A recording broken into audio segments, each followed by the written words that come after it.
ಇಂದೇ ಡೌನ್ಲೋಡ್ ಮಾಡಿ ಮತ್ತು ನಿಮ್ಮ ನೆಚ್ಚಿನ ಶೋಗಳನ್ನು ಆನಂದಿಸಿ. ಮೇಡಮ್ ಅವರೇ, ಎಲ್ಲಿದ್ದೀರಾ ಮೇಡಮ್ ಅವರೇ? ನನ್ನ ಬಿಟ್ಟು ಎಲ್ಲಿಗೆ ಹೋದ್ರಿ? ಈಗ ಯಾವ ಕಡೆ ಇರ್ಬೋದು? ಈ ಕಡೆ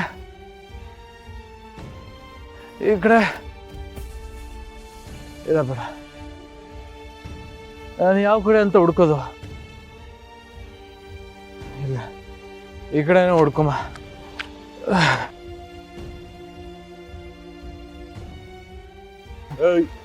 ಸೇಳ್ ಹೋಗಕ್ಕಾಗಲ್ಲ ಮೇಡಮ್ ಅವರೇ, ಅಯ್ಯೋ ಮೇಡಮ್ ಅವರೇ, ಬಂದ್ಬಿಟ್ರಿಯಾ? ನೋಡಿ, ನಾನು ಈ ಗೆಡುಗೆ ಬಿದ್ದುಬಿಡ್ತಾ ಇದ್ದೆ. ನೀವಿಲ್ಲ ಅಂದಿದ್ರೆ ನಾನು ದಬಾಕೊಂಡ್ಬಿಡ್ತಾ ಇದ್ದೆ. ನೀವಿಲ್ಲ ಅಂದರೆ ಜೀವನದಲ್ಲೂ ಹಂಗೆ ಬೀಳ್ತಾ ಇರ್ತೀರಿ ಮೇಡಮ್ ಅವರೇ. ಎತ್ತೋದಕ್ಕೆ ನೀವು ಬೇಕು.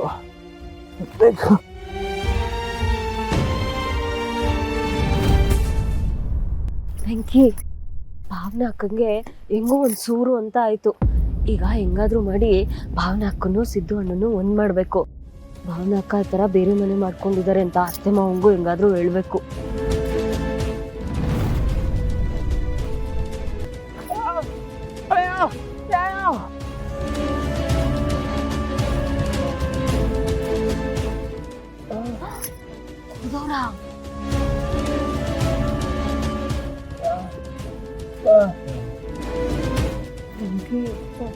ಅಲ್ಲಿ ಭಾವನಾ ಅಕ್ಕ ನೋಡಿದ್ರೆ ಅವ್ರೊಂಥರ, ಇವ್ರು ನೋಡಿದ್ರೆ ಇವ್ರೊಂಥರ ದುಃಖ ಪಡ್ತವ್ರೆ. ಇವ್ರಿಬ್ರು ಈ ತರ ನೋಡಕ್ಕೆ ಸಾನೆ ಬೇಜಾರಾಯ್ತದೆ. ಬೆಂಕಿ, ಸಿದ್ದು ಅಣ್ಣನ ಕರ್ಕೊಂಡೋಗಿ ಭಾವನಾ ಅಕ್ಕನ ಮನೆ ಹತ್ರ ಬಿಟ್ಬಿಡಣ. ಭಾವನಾ ಅಕ್ಕ ಮನೆ ಹತ್ರ.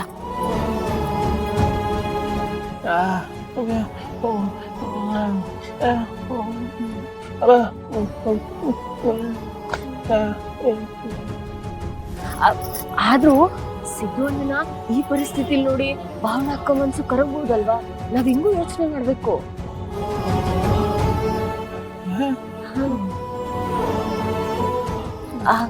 ಆದ್ರೆ ಇಷ್ಟೊತ್ತಿನಲ್ಲಿ ಇವ್ರನ್ನ ಕರ್ಕೊಂಡೋಗಿ ಅಲ್ಲಿ ಹೆಂಗ್ ಬಿಡಕ್ಕಾಗುತ್ತೆ? ಭಾವನಾ ಅಕ್ಕ ಇಷ್ಟೊತ್ತಿನಲ್ಲಿ ಬಾಗಿಲು ತೆಗಿಯಲ್ಲ. ನಾವೇ ಕರ್ಕೊಂಡ್ ಬಂದ್ವಿ ಅಂತಾನು ಹೇಳಕ್ಕಾಗಲ್ಲ. ಪಾಪ ರಾತ್ರಿ ಎಲ್ಲ ಅಣ್ಣ ಹೊರಗಡೆನೆ ಮಲ್ಕೊಂಡ್ರೆ ಚಳಿ ಆಗತ್ತೆ. ಏನ್ ಮಾಡೋದು?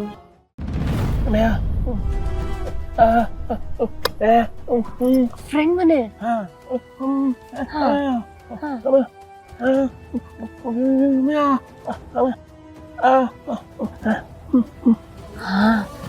ನೀನ್ ಹೇಳೋದು ಸರಿಯಾಗೈತೆ. ಭಾವನಾ ಅಕ್ಕ ಬೆಳಿಗ್ಗೆ ರಂಗೋಲಿ ಬಿಡಕ್ಕೆ ಅಂತ ಎದ್ದೇಳ್ತಾರೆ. ಅವ್ರು ಎದ್ದೇಳೋಕ್ಕಿಂತ ಮುಂಚೆ ಇವ್ರನ್ನ ಕರ್ಕೊಂಡೋಗಿ ಅಲ್ಲಿ ಮಲ್ಗಿಸ್ಬಿಡೋಣ. ಅಕ್ಕ ಬಾಗ್ಲಿಗೆ ತೆಗೆದ ತಕ್ಷಣ ಅಣ್ಣನ್ ನೋಡಿ ಅಕ್ಕನ ಮನ್ಸು ಕರ್ಗೋಗ್ಬಿಡುತ್ತೆ. ಬೆಂಕಿ, ಈಗ ಸದ್ಯಕ್ಕೆ ಇವ್ರನ್ನ ನಿಮ್ ಫ್ರೆಂಡ್ ಮನೇಲಿ ಬಿಡೋಣ. ನಾವು ಬೇಗ ಮನೆಗೆ ಹೋಗೋಣ. ಇಲ್ಲಾಂದ್ರೆ ಅತ್ತೆ ಮಾವಂಗೆ ನಾವಿನ್ನೂ ಯಾಕೆ ಬಂದಿಲ್ಲ ಅಂತ ಚಿಂತೆ ಆಗಿರುತ್ತೆ.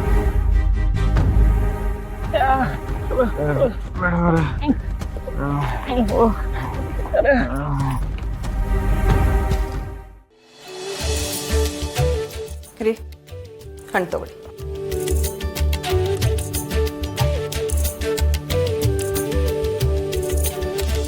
ಏನ್ರಿ, ವೆಂಕಿ ಚೆಲ್ವಿ ಇನ್ನೂ ಬಂದೇ ಇಲ್ವಲ್ಲ? ಯಾಕೋ ಇತ್ತೀಚೆಗೆ ಅವ್ರು ನಮ್ಮನೆಗೆ ಬರೋದೇ ಕಡಿಮೆ ಮಾಡಿಬಿಟ್ಟಿದ್ದಾರೆ. ಲಕ್ಷ್ಮಿ, ಈಗ ಹೇಗಿದ್ರು ಗರಾಜಲ್ಲಿ ಕೆಲಸ ಇಲ್ಲ, ನಾನೊಬ್ಬ ಹೆಂಗೋ ನಿಭಾಯಿಸ್ಬೋದು. ಇಂಥ ಟೈಮಲ್ಲಾದರೂ ವೆಂಕಿ ಚೆಲ್ವಿ ಜೊತೆ ಇರಲಿ ಬಿಡು. ಪಾಪ ಆ ಹುಡುಗಿ ಆ ಮನೆ ಈ ಮನೆ ಅಂತ ಎಷ್ಟಂತ ಓಡಾಡ್ತಾಳೆ. ಅವನ ಜೊತೆಲಿದ್ದರೆ ಅವಳಿಗೂ ಒಂದು ಸಹಾಯ ಆಗುತ್ತೆ. ನೀವು ಹೇಳೋದು ಸರಿನೇ ಬಿಡಿ. ಆದರೂ ನಮ್ಮ ವೆಂಕಿ ಬೇರೆಯವ್ರಿಗೆ ಸಹಾಯ ಮಾಡೋಕ್ಕೆ ಅಂತಲೇ ಹುಟ್ಟಿದ್ದಾನೆ ಅನಿಸುತ್ತೆ. ಅವನು ಇಲ್ಲದೆ ಹೋಗಿದ್ದಿದ್ರೆ ನಾವಿಬ್ಬರು ಎಷ್ಟು ಒಂಟಿ ಆಗಿಬಿಡ್ತಿದ್ವಿ ಅಲ್ವಾ? ನಿಜ ಲಕ್ಷ್ಮಿ, ನಮ್ಮ ವೆಂಕಿ ದೇವ್ರು ಕೊಟ್ಟ ಮಗ. ಆ ಭಗವಂತ ಎಲ್ಲರ ಜೊತೆ ಇರೋಕ್ಕಾಗಲ್ವಂತೆ.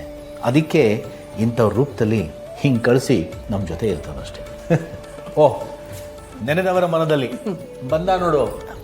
ವೆಂಕಿ, ಬೆಳಗ್ಗೆಯಿಂದ ಕಾಣಿಸ್ತಾ ಇಲ್ಲ ಅಂತ ನಿಮ್ಮಮ್ಮ ಕಂಪ್ಲೇಂಟ್ ಮಾಡ್ತಾ ಇದ್ಲು. ಸಮಯಕ್ಕೆ ಸರಿಯಾಗಿ ಬಂದ್ರಿ. ಎಲ್ಲೋಗಿದ್ರಮ್ಮ ಚೆಲ್ವಿ? ಅಬ್ಬಬ್ಬ.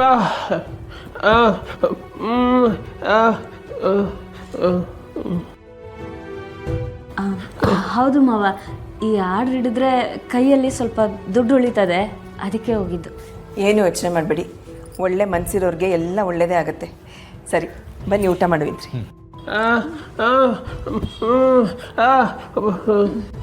ಊಟ ಆಯ್ತಾ? ಎಲ್ಲಿ ಊಟ ಮಾಡಿದ್ರಿ? ಅದು ಅತ್ತೆ, ನಾವು ಆರ್ಡ್ರ್ ಬಗ್ಗೆ ಮಾತಾಡ್ಕೊಂಬರಕ್ಕೆ ಹೋಗಿದ್ವಲ್ಲ, ಅಲ್ಲಿ ಬರ್ತಾ ದಾರಿಲಿ ಗೊತ್ತಿರೋರೊಬ್ರು ಸಿಕ್ಕಿದ್ರು. ನಾವು ಎಷ್ಟೇ ಬೇಡ ಅಂದರೂ ಮನೆಗೆ ಕರ್ಕೊಂಡೋಗಿ ಊಟ ಮಾಡಲೇಬೇಕು ಅಂತ ಊಟ ಮಾಡಿ ಕಳಿಸಿದ್ರು. ಯಾಕೋ ಏನೋ ಇವತ್ತು ಮಾಡಿರೋ ಅಡುಗೆ ಎಲ್ಲ ಹಾಗೆ ಉಳ್ಕೋತಾ ಇದೆ. ಅಯ್ಯೋ, ಅದನ್ನು ಯಾಕೆ ಎಷ್ಟು ಬೇಜಾರು ಮಾಡ್ಕೊಂಡು ಹೇಳ್ತೀಯ ಲಕ್ಷ್ಮಿ? ಅದೇ ಅನ್ನನ ಬೆಳಗ್ಗೆ ಚಿತ್ರಾನ್ನನೋ ಮೊಸರನ್ನೋ ಮಾಡು, ಖಾಲಿ ಮಾಡ್ತೀವಿ. ಅದು ಹಾಗಲ್ಲ ರೀ, ಬೆಳಗ್ಗೆ ಅದಕ್ಕೆ ಬಂದಿದ್ರಲ್ಲ, ಅವ್ರು ಊಟ ಮಾಡ್ಕೊಂಡು ಹೋಗಲಿ ಅಂತ ಅಡುಗೆ ಸ್ವಲ್ಪ ಹೆಚ್ಚಿಗೆನೇ ಮಾಡಿದ್ದೆ. ಅವರು ಊಟ ಮಾಡ್ತೀನಿ ಅಂತ ಹೇಳಿದರು. ಆಮೇಲೆ ಏನಾಯ್ತೋ ಗೊತ್ತಿಲ್ಲ, ಅರ್ಜೆಂಟ್ ಕೆಲಸ ಇದೆ ಅಂತ ಆತ್ರವಾಗಿ ಬಂದರು. ಆತ್ರವಾಗಿ ಹಾಗೆ ಹೊರಟ್ಬಿಟ್ರು. ಏನು ಅಂತ ಕೂಡ ಹೇಳಿಲ್ಲ.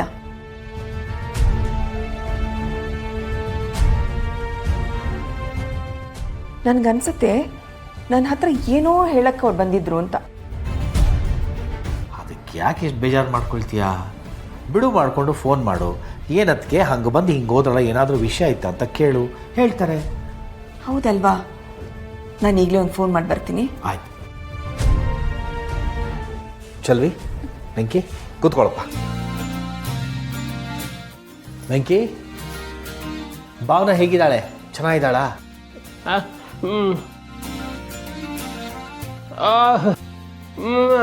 ಓ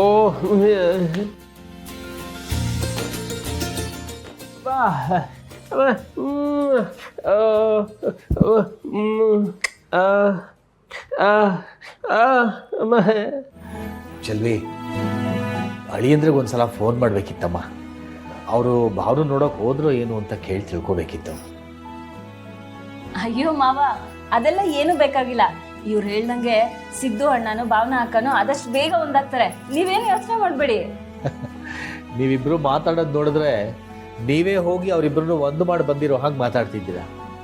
ಏನು ವಿಷಯ?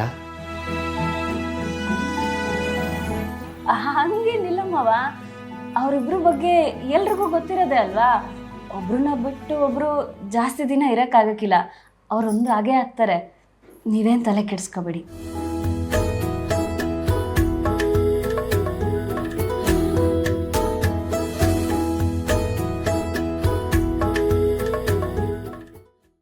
लक्ष्मी निवासा लक्ष्मी